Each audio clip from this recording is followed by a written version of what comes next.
So welcome to Manchester Museum. Everybody, thanks for being here in the final edition of our Wild Talks series. I am Diana Arzuza Buelvas. I am the curator of entomology, and I will be introducing our speaker. Before I do that, just a couple of housekeeping announcements. We are not expecting any fire alarm, but however, if the fire alarm goes off, we have members of the team supporting you, taking to the nearest door and exit to the building. Toilets are allocated just outside the room to the left. There is a sign pointing to the right direction, but please do ask if you need any support. This afternoon, we are having a talk of about 40-45 minutes, and we'll be following by a Q&A. So please be prepared with lots of questions for our speaker. I will say that the Wild Talks is a series of public lectures hosted by Manchester Museum in collaboration with the University of Manchester that will delve even deeper into some of the issues raised by our exhibition, Wild. Issues that often have been unseen, yet powerful impact on our daily lives. This series is a part of the university's support for lifelong, flexible learning aimed at supporting people's aspirations and learning needs at every stage of their life.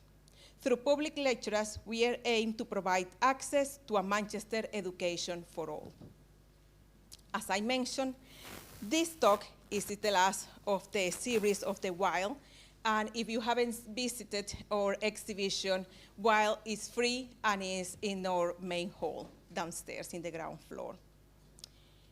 So now, I am delighted to welcome Mya-Rose, also known as a Birdgirl.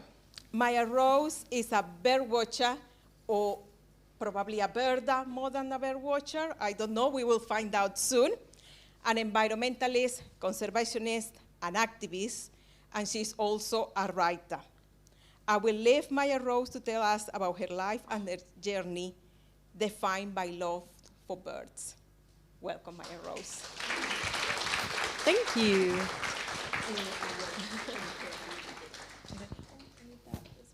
Lots of things. Okay. I've got slightly dodgy knees, so please ignore if I'm kind of standing up and sitting down throughout this.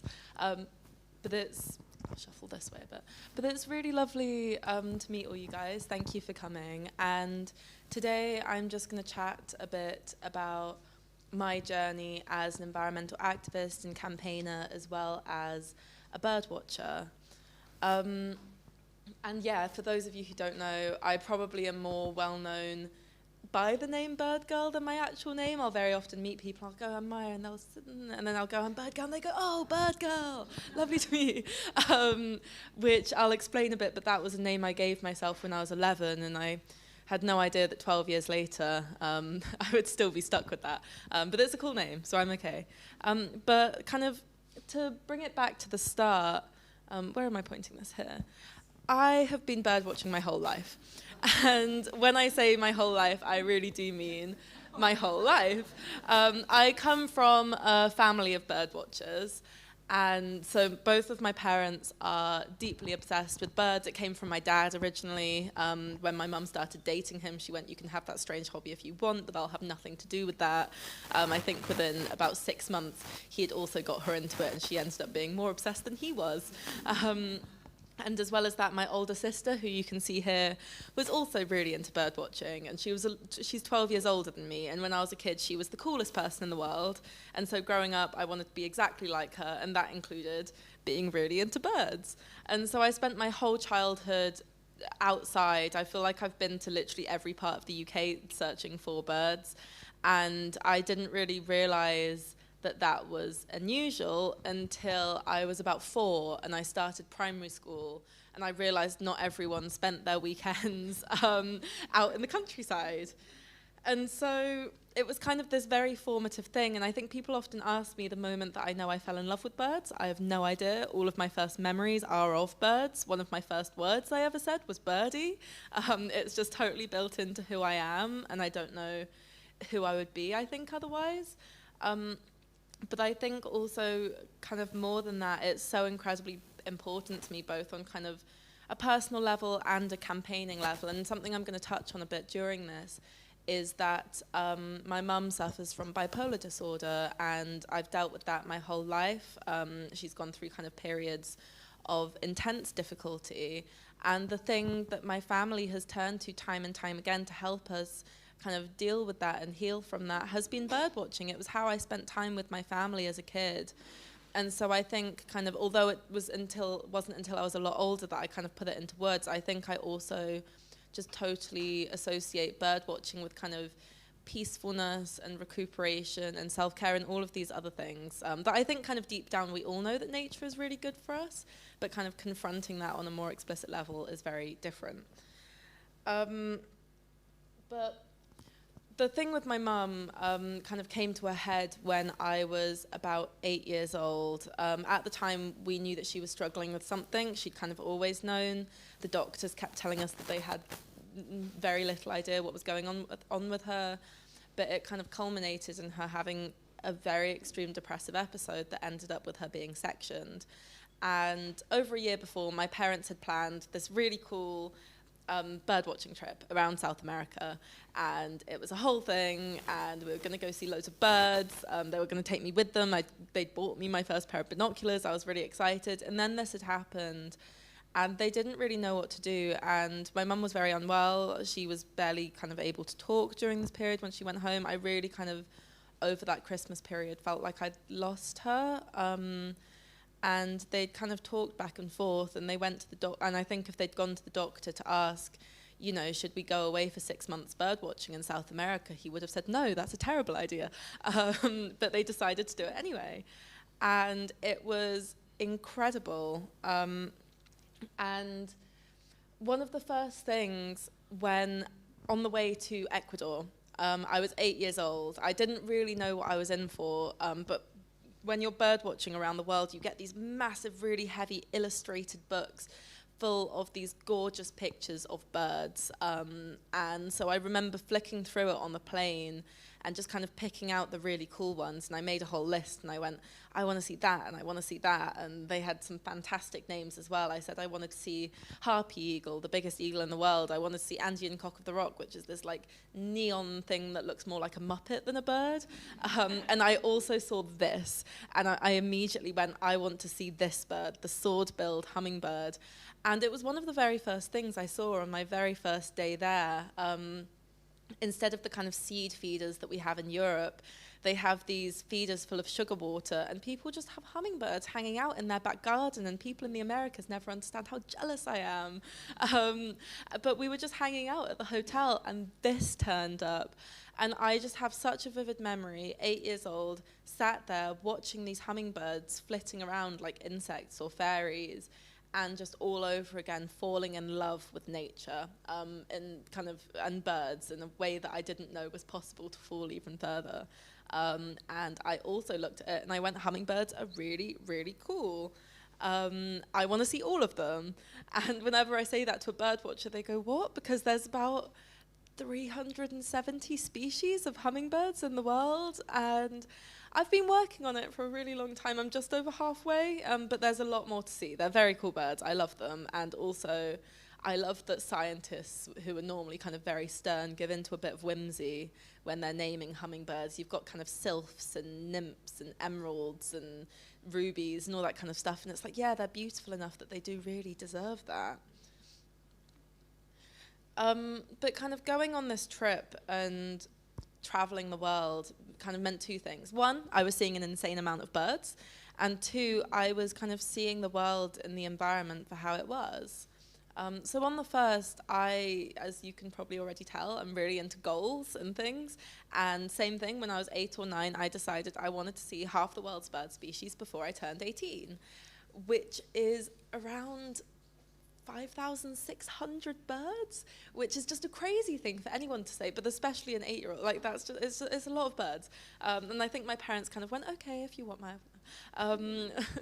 But the other thing was, you know, when you're seeing incredibly endangered species, you're seeing the reasons that they are endangered as well. And these are 3 examples that particularly stuck with me. So the first one on the top left is a yellow-headed Picathartes. It's a very odd-looking bird. You get it in the forests in Ghana. It's about the size of a turkey. It's very waxy-looking. It has these like swallow-type nests in cliffs. It's very odd, very very unusual. Perhaps is a nicer word. And it was considered extinct in Ghana for decades until our bird guide went to a village with a very old picture, and he went, "Has anyone seen this?" And they went, "Yeah, of course we do. We hunt them. They've got good meat on them." And he went, "Okay, they're alive, but also possibly not for much longer." And so they went to the village and they talked to them, and they said, "Hey guys, you have something really extraordinary on your hands." And this fantastic thing happened where they turned from hunting these birds to conserving them, and all you had to do is, as a bird watcher, pay them a fee to go and be taken to see this bird, which went towards the 2 local schools. And so this was this incredible bird. There were only a few left in the world that I was lucky enough to see. The other one on the top right is the Furtes parrot. This is a bird that was believed extinct for 90 years, which you get in Colombia. And it was only rediscovered in 2001. I saw it in like 2010, I think. So it was very new still.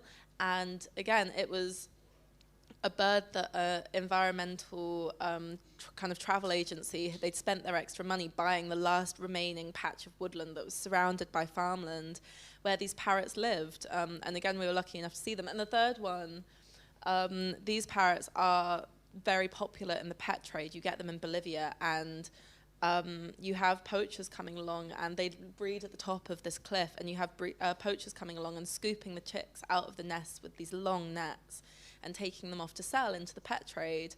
And once again, it was conservationists going into the local village and saying, "Hey guys," and then once again turning it into a conservation scheme that was slowly changing that for the better. You know, you had people working to protect them, partially because that was how they made their money, and partially because they had been educated and they cared.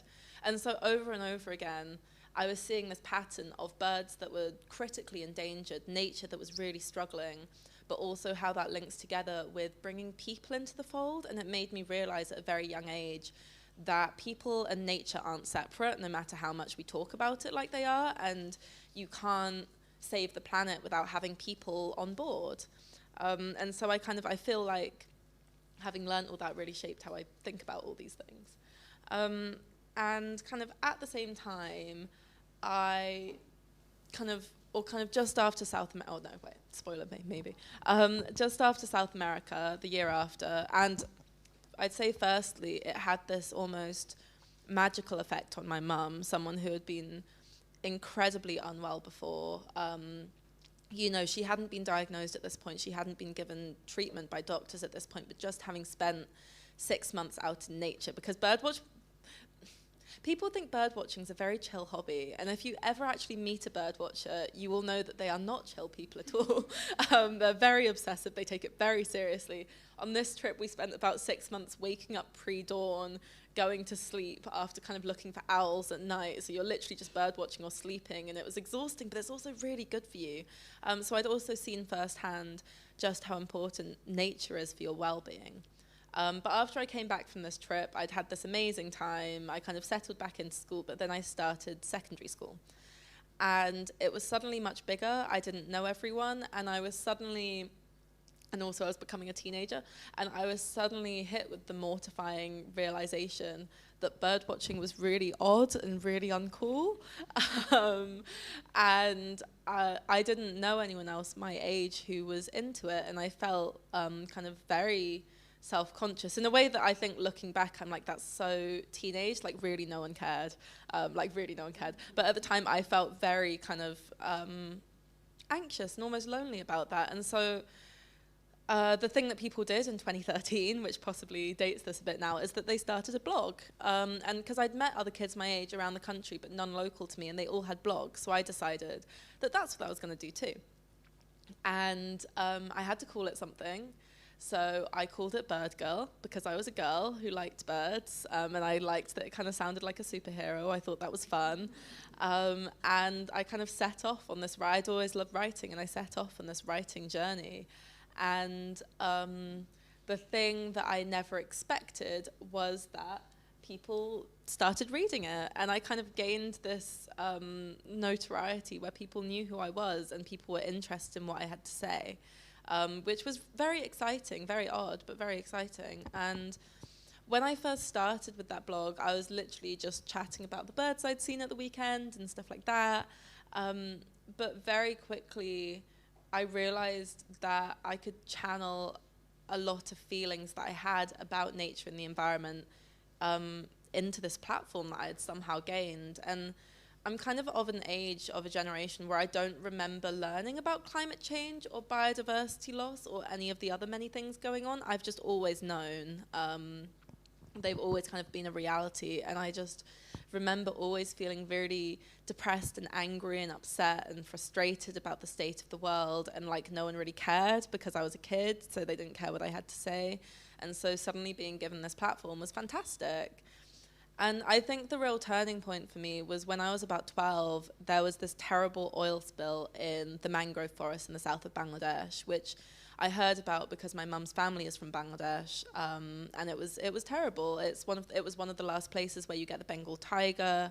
Other people cared slightly less about this, but you get a very rare species of duck there that only lives there. You also have people living in villages along the waterside. It was this terrible, massive thing.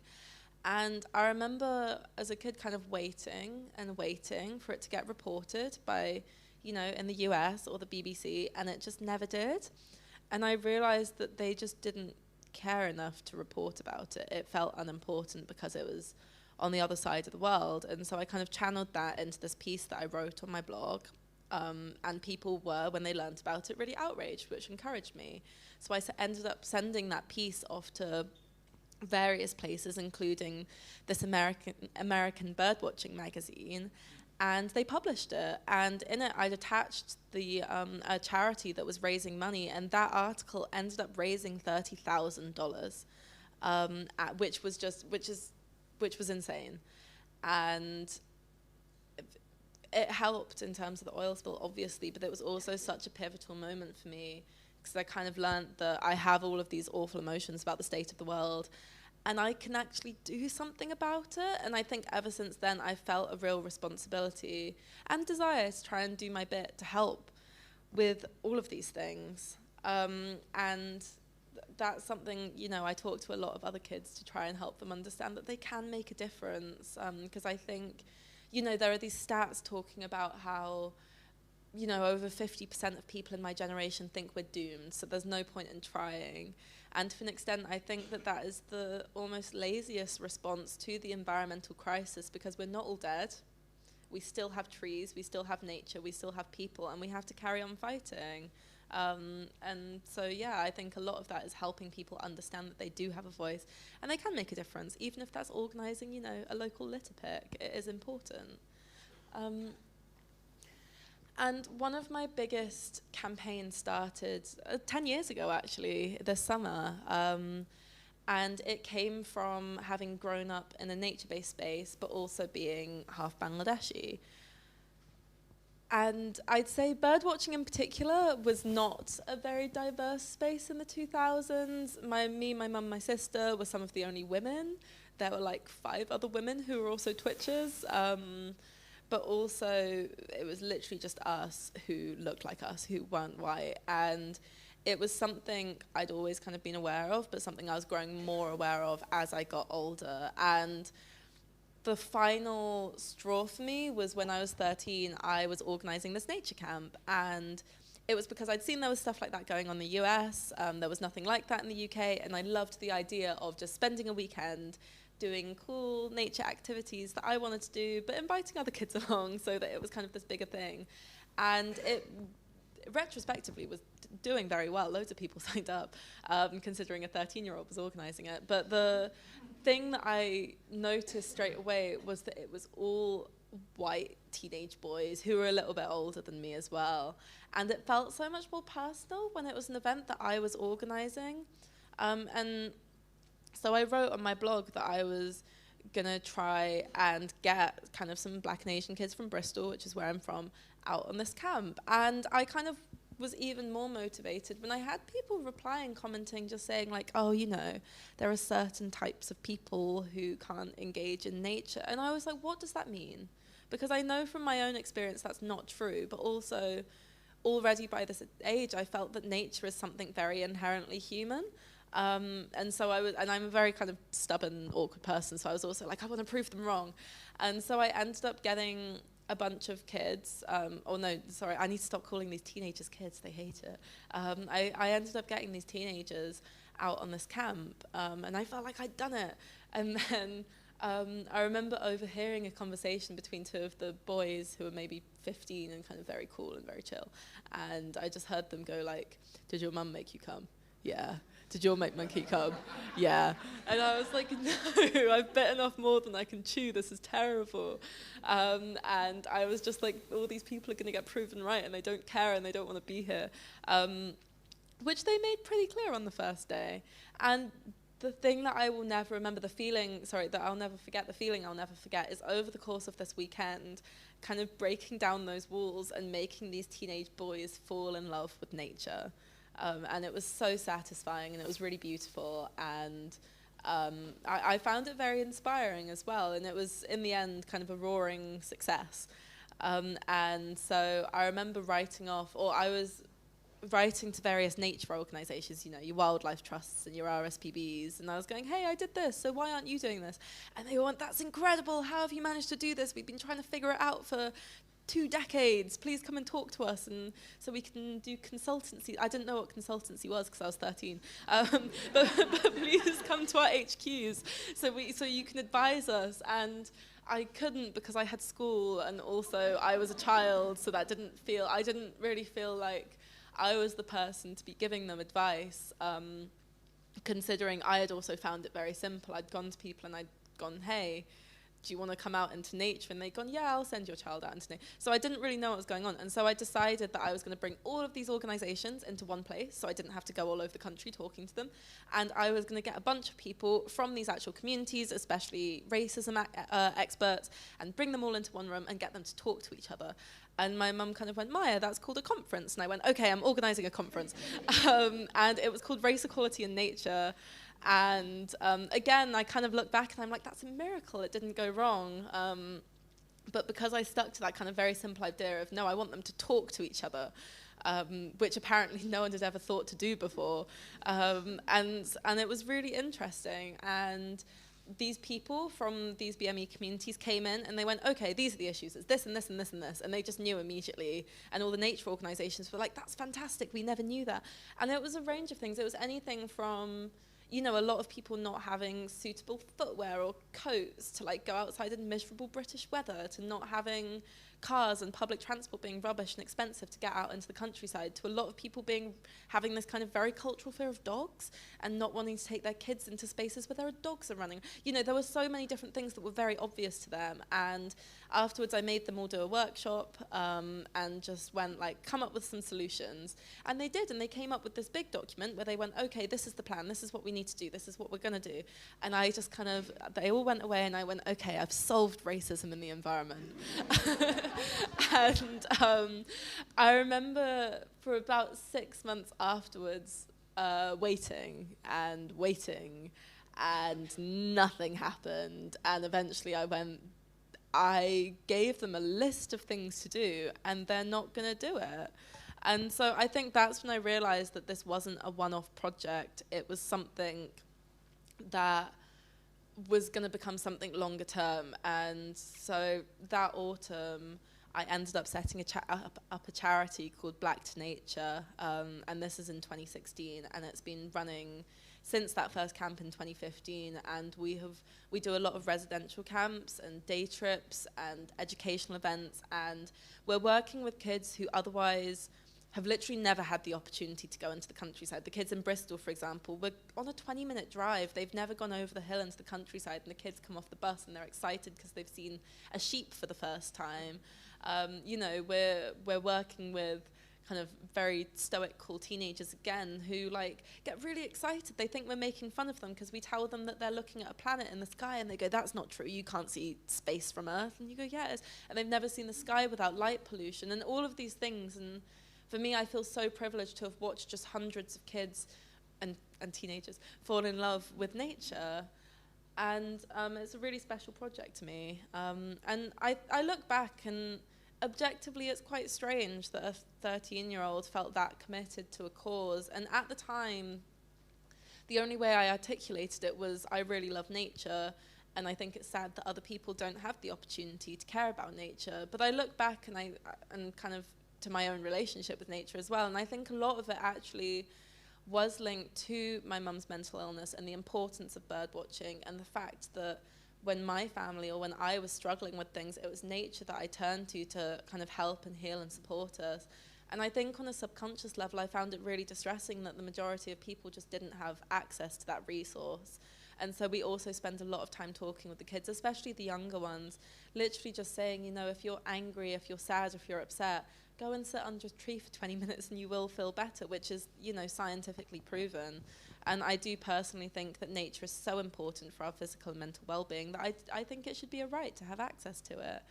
Which is why, you know, in case you don't know, the UK is one of the worst countries in the world for biodiversity loss. We're like 150 something out of 190. We've lost over 50% of our biodiversity, and it's really terrible. And so that's kind of been one of my longest running projects. But I was a real multitasker when I was younger. I had a lot of other stuff going on as well, and this was one of my first big environmental campaigns, and it again kind of came from my Bangladeshi roots. And this is a bird called a spoon-billed sandpiper, and the photo doesn't do it justice. They're about that big. They're incredibly cute. They summer in the Arctic tundra in Russia. They breed there, and then they migrate down and they winter in the mudflats in Bangladesh, eating the insects, and they are critically endangered. In 2015, there were 200 birds left in the world, and it looked like they were going to completely go extinct. And I had the privilege of seeing a program near where I live, in the southwest, where they had essentially started an artificial population by head-starting chicks that they were going to release into the wild. It's kind of part of the campaign to save them. And I looked into this room, and there were 20 birds there. And I think at that age, to look at 20 birds and be that's 10% of the entire world's population really struck something in me. And so I kind of threw myself into that. And again, at the time, was using the blog to kind of express all of that, and then people were reading it and all of that kind of stuff. But more than that, the thing that they were working on in this campaign was educating people, because at every juncture of this bird's migration, it's people that are the issue. For example, it migrates along the coast of China, and it's industrialization that's destroying the mudflats it lives on that's killing it off. In Bangladesh, it's the fact that the poorest of the poor in the communities near the mudflats hunt these birds for food because they have literally no other way to turn. And so what I ended up doing with the spoon-billed sandpiper was, again, I cold called a bunch of Bangladesh TV channels and newspapers, and I think this kind of summarizes a lesson I've learned in my campaigning journey, which is you need to be really persistent and really annoying. And I reached out to them all, and eventually this really big Bangladeshi newspaper, kind of the equivalent of the Times, ran a piece talking about the spoon-billed sandpiper, and one of the really popular 24-hour news channels interviewed me talking about it. And I was lucky enough to actually go to Bangladesh to do some monitoring to try and count how many birds there were. It was a very exciting day because we saw 9. But I remember turning up in the village nearby, and the girl at the local shop, I came into the shop and she just went, "You like birds?" And I went, "Yes, I do." And I thought I must have like a t-shirt, or I didn't. And I asked her, and she went, "Yeah, I saw you on TV, and I learned about this bird that we have nearby and why it's important, and that I should care about this and be proud of it." And I kind of talked to her, and this was a girl who'd never particularly gone to school. She didn't know anything about environmental issues, but just being told that there was something nearby that she should love and she should be proud of had kind of made a difference, and she was really interested in the project. And so, yeah, the spoon-billed sandpiper is doing slightly better these days. It's still struggling because it kind of through so many different countries. But it's kind of a bird that will always be really, really special to me. And so, yeah. So So as I've kind of touched on throughout this, I think, like I said, people and the environment are totally interlinked, and the word I'm going to throw out there is intersectionality, because the other thing I've realized is that environmental issues aren't just environmental issues. They're linked to things such as, racism and classism and colonialism and femicide and, like everything is everything, because the environment is where we live. It can be something as simple as, the poorest communities in London, the predominantly Black and Asian communities in London being the ones who have, their kids dying from air pollution. It can be the fact that in Pakistan, the climate change that means the flooding means that girls are getting married off much younger because their families need the dowries. It's all completely linked together, which is why bringing people on board is so important. And this is a picture of me this morning, actually, just downstairs, because there was an event this morning where we had Indigenous people from Borneo coming and talking to us about their experiences and their knowledge of the forest and why giving them stewardship of the forest is so important. And it was really exciting. And they kind of taught us a lot about their culture. We were singing, we were dancing. I was given a blessing of ash on my face. And kind of when I'm talking about local people being brought into the fold, partially what I mean by that is that we can't create a future for nature that doesn't involve people. That's just not possible. We're not gonna, even if we create these massive Amazon forests where people are banned, for example, people lived there once. And I suppose what I'm trying to say is a lot of the places that we think of as national parks, especially in the global south, in places like Asia and South America, where we've removed people and we've gone, okay, these animals are protected now, that was people's homes. And it's often places that people, normally Indigenous people, have lived alongside with nature for a really long time, and they know how to manage that space and they know how to look after nature. And it's very, very common that when they are forcibly removed from that land, nature takes a decline, even though we're leaving it to itself, because humans are part of nature too. And we are part of the landscape. We're not something artificial that's been dropped in. And again, that can be something as simple as one of the issues that, you're getting these terrible wildfires in California is that historically Native Americans did systematic burning of the land so that forests wouldn't be able to go through this ginormous area, and that was banned because it was kind of deemed as destructive, wasteful, bad for nature. And now you don't have these fire blockers. It's very basic things like that. And so we can't create this utopia without people. People are nature. We need nature massively, but nature also needs us. And so kind of exploring that link is incredibly important. And I think kind of people in the global south, in countries such as Bangladesh, and especially Indigenous people, have been really underrepresented in the environmental space historically. And I really felt that, again, as I got older and got more involved in the climate change movement, especially, I've had the privilege of speaking on stage alongside people like Greta Thunberg. And something that was really noticeable to me, which she would also completely agree with me about, is just how white it was and European, and you were kind of hearing from the same three people over and over again, which Greta despises, actually. She's always like, please stop talking to me, go and talk to them. And during COVID, I decided that I wanted to find out about more people who are doing stuff around the world. And so I ended up writing this book, We Have a Dream, which is platforming activists of colour and Indigenous activists from around the world, kind of telling their stories. And it was kind of this incredible experience to interview all of these people, especially during COVID, because it was a very weird time, and I was on Zoom, and I felt like I was travelling the world.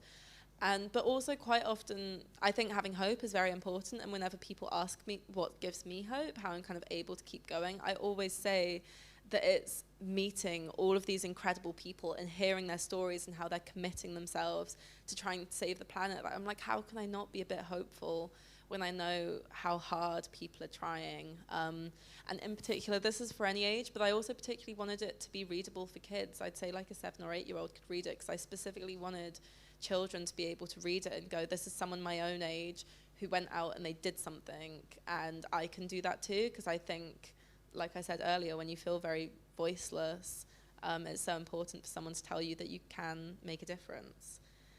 But I've had lots of other very cool opportunities in terms of my campaigning too. Like I said, obviously birds are at the root of what I do, but the more kind of explorational into all of this, the more interconnected I realize it all is. And so I've also done a lot of climate change campaigning over the years, but specifically pushing for this concept of global climate justice, which I kind of mentioned earlier without explaining what it is. And when I was 17, I was invited to go to the Arctic with Greenpeace.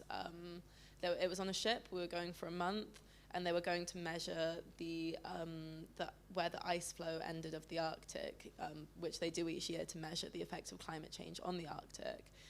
And it was this really upsetting experience. We never actually made it to solid ice in the end. We spent days and days kind of going through this melting, soggy wasteland of mush in somewhere that should have been full of ice, and it made me so angry and so upset, and it felt like just a really tangible way of seeing the effect of climate change. And so while I was out there, I decided that I wanted to do a protest, and the Greenpeace did not like it. They were worried a polar bear was going to come and eat me. But they had someone watching me. That they had actually a rotation of people watching me to make sure I wouldn't get eaten.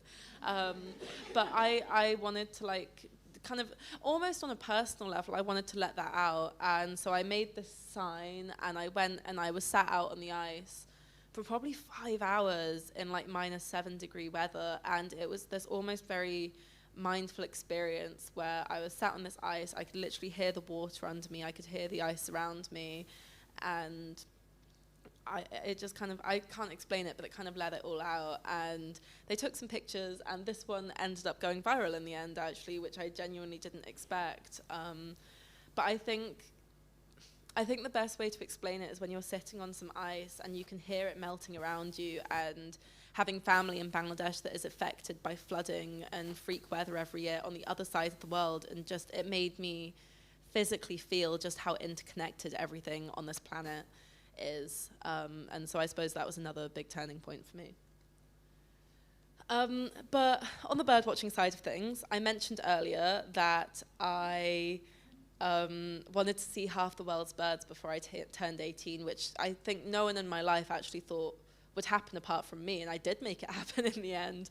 I saw my 5,500th bird when I was 17, and it was incredible. But I've also always had a love of like really big, scary birds. For a long time, my favourite bird in the world is one called a southern cassowary, which you get in Queensland in Australia. It's about 6 foot tall. It looks very like a dinosaur. It can't fly, and it also has these massive talons that it could kind of slash you to pieces if you want. I thought that was very cool when I saw it.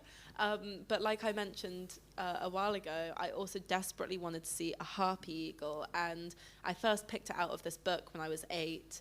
And they are another bird that's critically endangered. You get them in the Amazon, but we're losing them to deforestation, and it's one of those things I never really thought that I would see.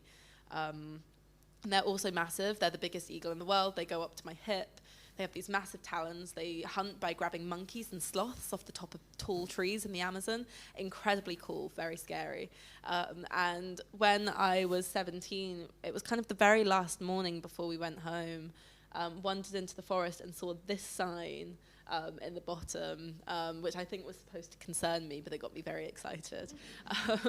And we wandered through and we looked up at this like 100-foot tall tree, and in the top was this young bird kind of peering down at us, and it was just incredible. and it was so cool, and it had this yellow eye, and it was really scary, and I kind of suddenly realized that from its perspective I probably looked like a monkey that it might want to come and grab, but it was just this incredible moment, which is kind of a more personal thing, but I really love birds, and I like being able to talk about birds. But yeah, this was just a massive moment for me. And I have carried on bird watching since then, but this is something that I think I will always think about.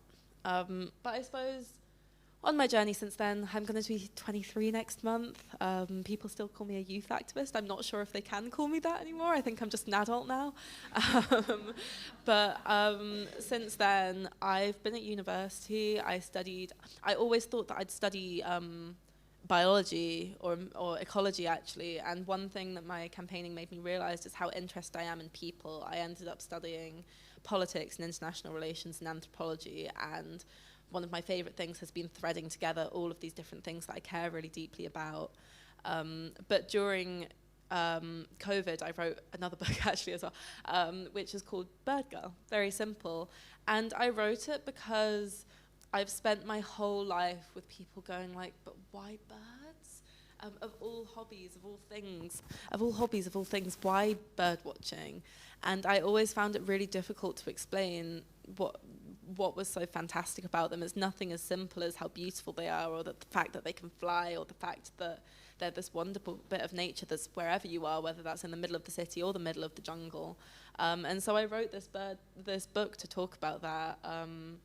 And the thing I never expected was that it would end up being a lot more personal, because it was kind of while writing this that I realized all of these things to do with kind of growing up and feeling very awkward, and my mum's mental illness, and just how deeply important birds were to me. And so I ended up writing this book, which was a very cool experience. Then it came out, and you have this terrifying realization that people are actually going to read it. But it was a really special experience to me. And so kind of I graduated last year. I'm still campaigning.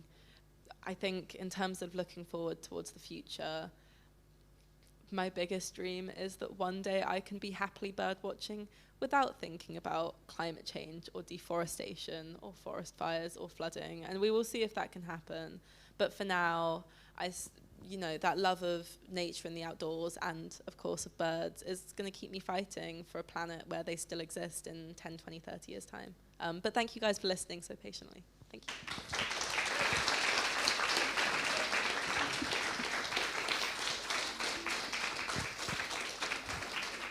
Amazing story, amazing journey, and amazing person, young person, just doing some amazing work, campaigning, and doing some conservationist projects around the world.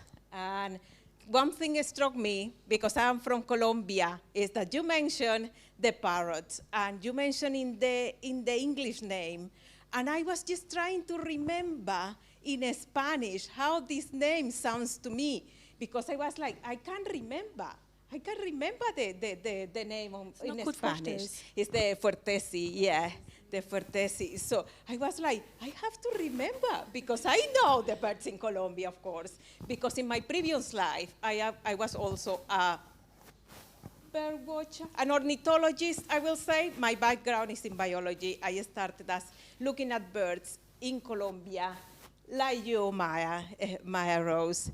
I started making a group for watching birds in my region, because there wasn't any.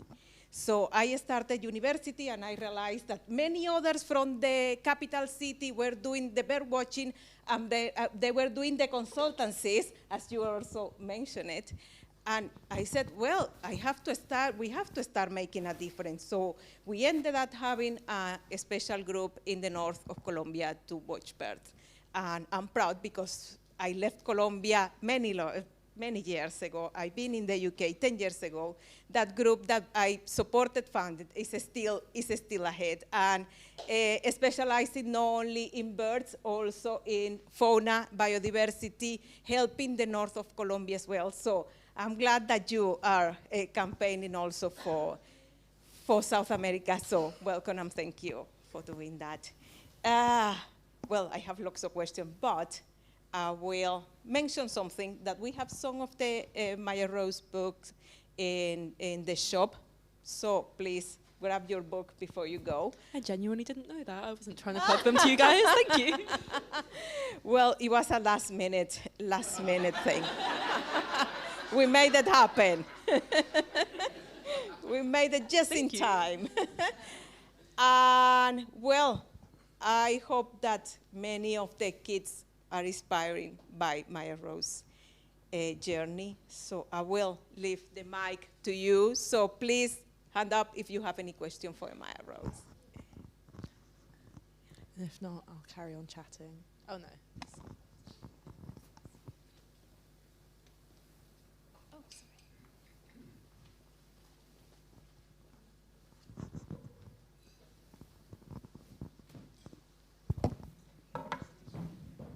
Hello, Mya-Rose. Thank you very much. That was fascinating. I love penguins. There seems to be some dispute. I'm trying to see all the penguins in the wild. I'm nowhere near. But there seems to be some dispute on how many species there are. I wondered if you had a view on that. And how many have you seen, please? How many bird species or how many penguin species? Penguin species. Yeah. I was at a Nat Geo thing last week and I learned something really. They showed a clip of 2 different species of penguins that had a chick together, which apparently happens sometimes. And apparently sometimes they can breed as well. And what I'd say, without getting really nerdy about it, you kind of don't know how many species of things they are every single year. And this is why when people ask me how many birds I've seen, I'm like, I need to double check, because every 6 months or so, they decide that there are actually more species than they thought, or there are less species than they thought, and some things are actually the same, or vice versa. In terms of penguins, I will not claim to know, but I've seen the majority. I actually, I saw... Oh no, it's gone. I think there was some artwork of a king penguin I saw in South America, which was amazing. But I really like penguins. That's what I'll add to that. I think that they're really cool birds, really charismatic. And it's really frightening what's happening to them, actually. But they're fantastic. And if you make it to where they live, they're not that difficult to see because they're just also not very clever. So it's...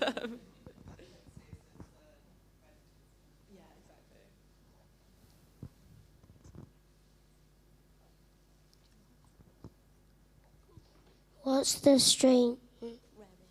the rarest bird you've seen? That's a good question. I don't know. Like, I've seen some really weird stuff, and I feel like we haven't really scratched the surface. I think stuff like the spoon-billed sandpiper, where there's only a few hundred left in the world, or there are some birds where there's only a few pairs left. Kind of all over the world, which is there are a lot of birds that they don't realize how rare they are until they're all gone. But I think in terms of weirdest birds, there are so many, which is why I love birds. I think actually any birds that like dancing are really cool. Not just the one I mentioned earlier, the cock of the rock, which genuinely, look it up. It looks like a muppet because you can't see its beak. It's just kind of that shape. It's neon orange and it's got like just one little beady eye sticking out at the side. It's kind of hard to tell that it's a bird. It does this amazing dance where the males, they kind of stake out a spot and they're kind of flicking their wings around, and it's all very absurd, and the females are looking on very appreciatively. So there's lots of stuff like that as well. And then just, I don't know, there are some birds that are kind of ugly as well, that I personally think are great. I love a good vulture. But what I will say is I think nature in the UK is very underrated, and there are some very rare birds in the UK that it's kind of difficult to see in other places. For example, if you're thinking about anything to go and look for that's rare here, we're really, really good for seabirds. So any of your kind of puffins, gulls, guillemots, stuff like that, we are fantastic for those. I also think kind of things that some bird watchers would refer to as LBJs, or little brown jobs, kind of deserve a bit of love in the UK. The wrens and sparrows and dunnocks are actually kind of beautiful, so maybe give them a second look. But yeah, I have lots of thoughts on birds. Sorry, I can always carry on talking. But thank you, that's a really nice question.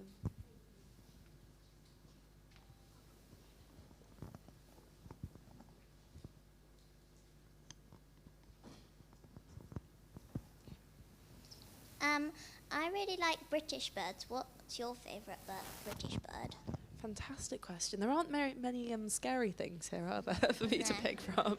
I really like birds of prey. You're so right, actually, yeah.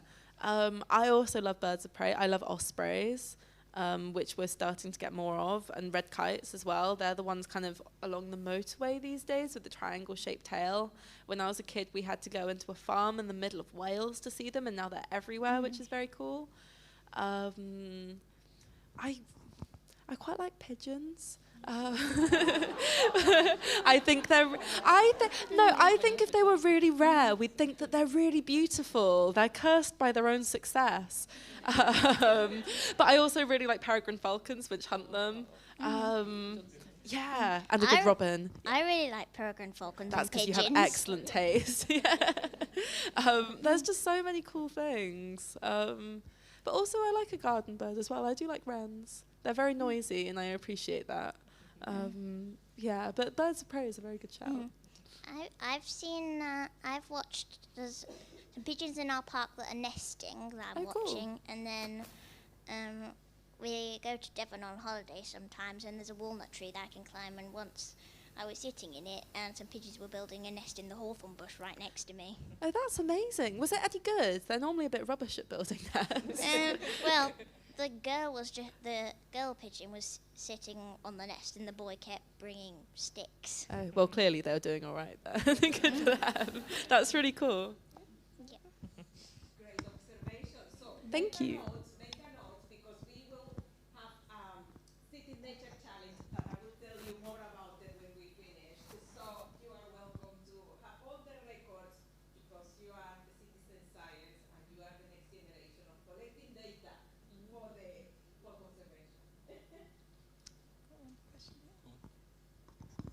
What's your favourite type of bird?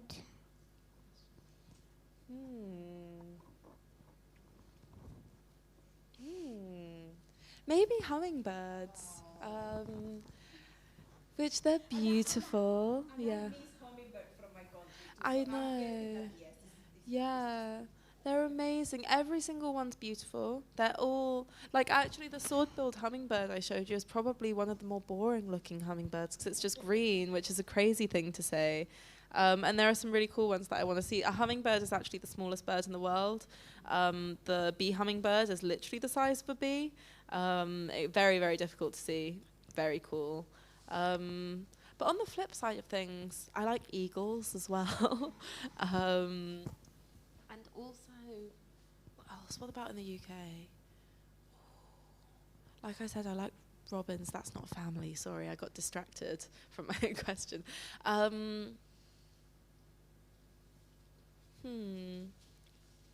My dad really likes gulls, but I think that's probably a bit boring even for me. I do really like puffins. I really want to go and try and find some puffins this year, but I don't know, there's so many to choose from. You guys are asking me about my favourite things, and I don't know.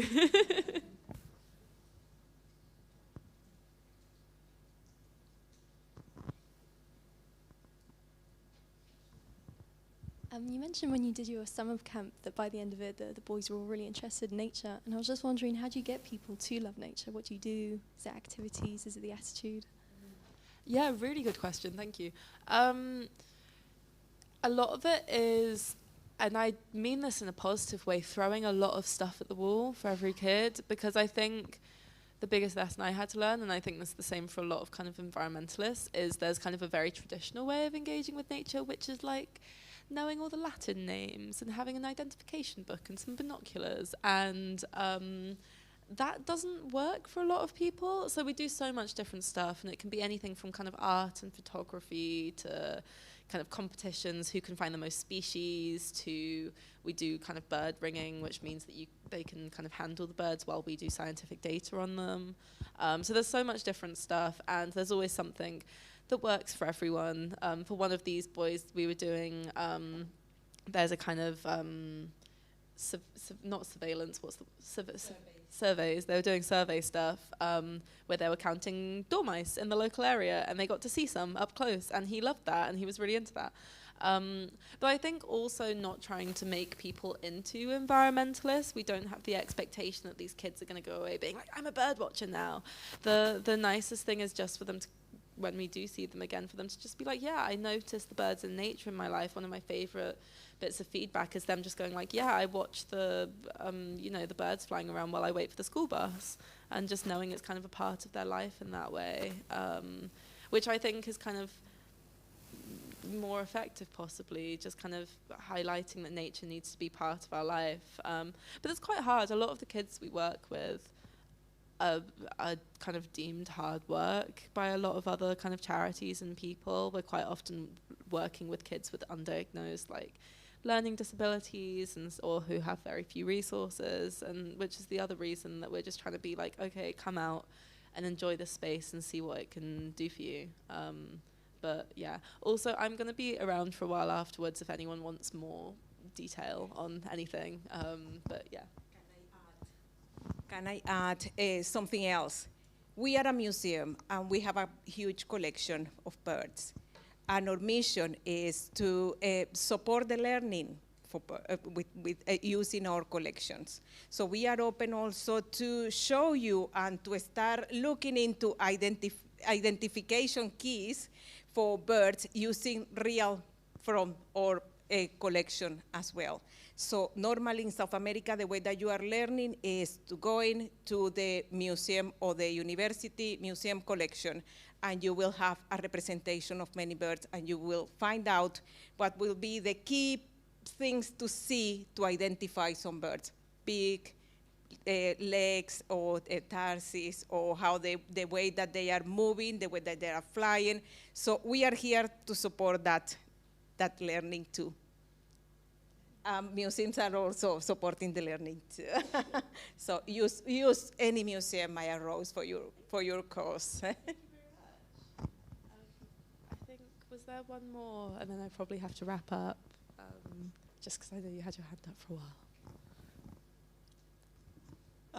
I would, on a walk through a place called Chaltonese, which is a sort of an area around the River Mersey, and I spotted for the first time in Manchester actually a couple of parakeets. I just wondered what your opinion was about people who keep birds as pets. Yeah, I actually spotted parakeets in Manchester for the first time last September, I think, and I didn't. They really are spreading, and I think, in terms of the parakeets themselves, I'm pretty sure they're filling the same niche that the pigeons are. So, I think that's probably having a neutral net impact on our cities. I think birds as pets, parrots, well, they're notoriously very, very difficult to keep compared to dogs and cats and things. But I don't know, I mean, on a personal level, I don't have a desire to have a bird as a pet, because part of my enjoyment is seeing them in the wild. But yeah, I personally like seeing birds fly around, but I also know some people that are incredible parrot keepers, but I'd say for the most part birds are very, very hard to look after, so I'd never kind of recommend people getting them. It's kind of nice to see them out loud. And also, if people kind of have an interest in seeing birds up close, especially any kids here, look into local bird ringing groups, because you can train up, but then you can literally handle birds and look at them up close and all that kind of stuff, and they're wild as well, which is a nice combination. But yeah, thank you guys for all listening. I'm going to be hanging around for a bit afterwards if people want to chat or have any questions. But yeah, thank you very much.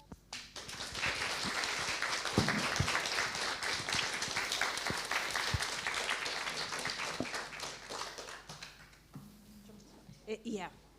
So before we go we have the City Nature Challenge. Thank you.